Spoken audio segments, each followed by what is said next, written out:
Hey everyone, Walt, Flower City Cards. It's been about 8 days since my last video.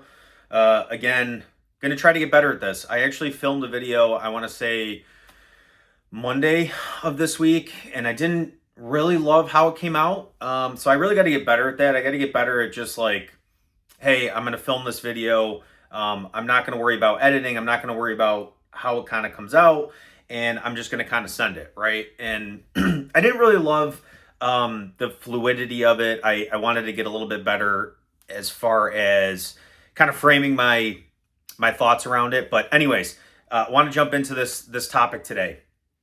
Over the weekend, watched Rudy. It was basically one of those things where I think it was like Friday or Saturday night. I don't know. It was like 8 or 9 p.m. Put on a video, and we were just trying to put something on that it was like mindless. We've seen it before. And, as I was kind of watching the movie, I kind of drew a parallel to the trading card hobby. And a lot of like what we're going to be getting into now, as far as the market goes, is more of like a bear market. It's going to be a little bit harder as far as people need to effectively make sure their strategy and their plan going forward allows them to maybe continue to pick up product, right? So like, how do you continue to kind of keep that snowball going, but maybe as that snowball continues to move forward, you're not necessarily seeing it grow, right, significantly, but you're still rolling it, right? We're still moving forward. And I think that as I was watching that movie, right, and we've all seen it for the most part. Like, if you guys haven't seen Rudy, it's about a kid who, may or may not had learning disabilities, may have not been super into school, and he had this dream of going and playing football at Notre Dame for the Fighting Irish. And eventually, he basically said, "Hey, this is going to happen," after I think it was like 4 years of working at like a steel mill or something like that. Ended up going and getting through 2 years of community college at a nearby college, and then ultimately getting into Notre Dame, which was a feat in itself. And then outside of that, making the practice squad, and then ultimately dressing the last game of his senior year, and then getting in for a play or two. And I think that when I was watching that movie, right, it's like movies and culture and like the American, I would say, just like philosophy is like, hey, you put in this amount of work, you're going to get this type of outcome. And we, as a society, especially in America, right, we basically grew up, especially for millennials and people our age, like I'm mid-30s, right? You're taught that at a very young age, and that message just sticks with you throughout middle school, high school, college, your graduate degree, if you go back for a grad degree. And it's kind of funny, because I think that a lot of people in this space, as we get into the months, the years, whatever, however long this is going to last, I don't know what it's going to look like. But I think a lot of people think that it's just, if you're here, things are just going to work out. If you buy X product, it's going to go up over time and everything's going to be great. It's like, that's not necessarily how it works. Up until this point, like, sure, the last 2 years, everything's been great, but a lot of people who have come in over the last 2 years have no idea what it's like going through a bear market. They have absolutely no clue. So bringing it back to the movie, like, we see this guy who has a goal, he has a dream, and you see from start to finish of the movie, let's say it's an hour and a half, you see that full progression, right? You see all the trials and tribulations, the adversity. He had to sleep or find a place to sleep, and broke in and was staying at like the maintenance facility that, he was working for. And then you saw him ultimately make it after, a 5-minute scene of like, okay, that was 6 months of college. There was another semester. There was another semester. Like, kept kind of trying to get into the school, trying to get into Notre Dame. It's like all that is condensed into like 5-10 minutes. And you ultimately see the outcome, right? And all that is packed into, an hour and a half from start to finish.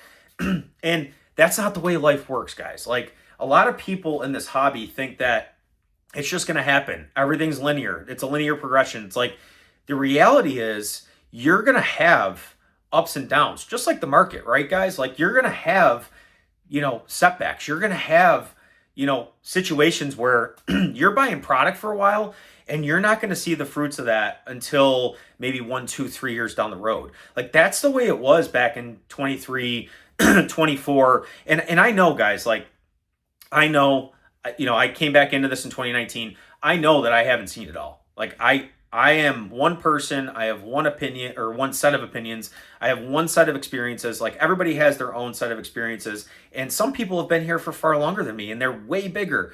And I know that I'm a dot in this globe of this like TCG space, and you know I think that even with how small we are and what we're doing, I still think we've learned a lot. And I think that one of the biggest things that I've taken away is like, you're just not going to feel good. Like you're going to make decisions, you're going to make purchases that, whether it's supplies, whether it's dead TCGs, whether it's, the latest set, Perfect Order, Pitch Black, Chaos Rising, like those sets may not go up for 3 years, right? We may get hit with heavy reprints 12 months from now, and they may go below MSRP. They may go to 130, 140 a booster box. I don't know. But guess what? I believe in the long-term trajectory of this hobby. I have conviction into this IP. I'm here to stay. I believe in this, right? And I think that conviction grows more and more as you stay in this longer and longer and as you put in more and more work, just like anything, guys, just like anything. But I think that the average person here probably ends up leaving after 1, 2, 3 years. And I know that Rudy from Alpha Investments has thrown around this like 6, 12, 18 months, like the average person is in and out. But I'm talking more for the person who's in this in kind of like deep, right? They're trying to run a business. They're trying to better their life, right? They're entrepreneurial by nature, right? They're going above and beyond what the average person probably needs to do in their life in order to kind of get ahead, right? And everyone's situation is different, right? This may be the end all be all for people. This may be the primary form of income for people, and that's great. And I wish everybody well. But just understand that like this is not a linear progression type economy, hobby, whatever. Life is not a linear progression. Like you have to have setbacks. You have to learn along the way. You don't learn unless you fail. Like everybody for 2 years was the best investor ever. Everybody was making money. Like you didn't have to do anything special. You didn't have to get creative. You didn't have to find any competitive advantages against your competitors. Like you didn't have to do anything. Like everything was just easy. So like if you're thinking it's going to be a movie like Rudy and you're just going to see an hour and a half for progression and everything is going to move in a nice linear way where your mind and the simple human mind psychologically can digest it in a way that's just easy to handle, like then you're not gonna succeed here. Like you gotta prepare yourself for the tough times. You gotta prepare yourself for hard work. You gotta prepare yourself to basically go out and treat it like if you're running your own business. Like you are the sales team, you are the marketing team, you are the shipping department, you are the inventory manager, right? Like you are all of those things in one. And if you're not dialing things in, if you're not trying to get better in every aspect, then you're just not going to make it, right? You got to prepare yourself. Like things can be great now, but that means you need to be prepping for the next downturn so that you can continue to keep picking stuff up, right? If you're buying stuff and you're trying to,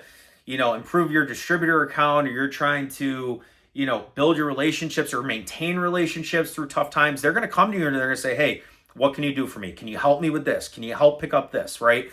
And if you don't have the liquidity, if you don't have the capital, it's just not going to happen. So over these last 2 years,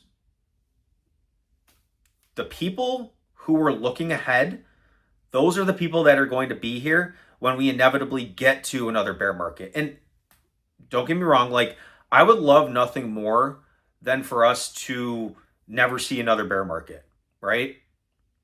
To a point, because I think there's a lot of opportunities for people who are doing the right thing leading up to that. But I don't want to see people fail. I don't want to see I don't want to see bad times. Like, I don't think anybody wants to. I just think it's the reality of life. It's the reality of like the way things work. It's not all sunshine and rainbows. It's not all tendies. It's not all everything goes up, up and to the right. And it's just the way it is. And I know I'm rambling at this point, but I basically filmed this topic and I didn't love the way it flowed. So I wanted to film it again a few days later, obviously. But, just keep this in mind, guys. Like if you're in this and you're convicted and you believe in Pokemon or just TCGs in general, like whether that's sports, whether even if Pokemon isn't your main thing, like I know Magic the Gathering, like they're turning it around too. They seem to have kind of figured it out a little bit. And I'm not saying like I'm deeply ingrained in Magic and I understand every little product they come out with or the cards or the playabilities and different aspects like that. Like I didn't grow up with Magic. I grew up with Pokemon and then I left and I came back. But it even seems like if you're even in that, like whatever it is you're in, make sure that the time you're spending here, you are truly convicted and you believe what you're doing is towards something that's going to be here for the long haul. Like that's why I'm here. I believe in this stuff, and it's fun because now my wife believes in it, and now my wife is going to be getting more involved in her marketing background, and it's going to be fun, and we've already seen some step backs and memberships and stuff like that, and that's okay. Like that's okay. We might do some things differently, but like we're not throwing up the white flag. We're not reinventing the wheel. We're not going to change a whole bunch of stuff. Like we're going to stick it out with the people that truly believe in what's going on in the hobby, truly believe in the IP and understand what it takes and have prepared themselves up to this point to make it in the long haul. So that's all I got for today, guys. Again, if you enjoy this kind of content, please consider leaving me a like, comment below, what your thoughts are on this, and if you've seen Rudy. And if you haven't, I would go watch it. I think it's a good watch, and everything's kind of dramatized. That it's a movie. Like there's probably things in that movie that are not 100% accurate, and they were tweaked to make it a movie. But highly recommend you go check it out. But that's all I got for today, guys. I'll see you guys next time. See ya.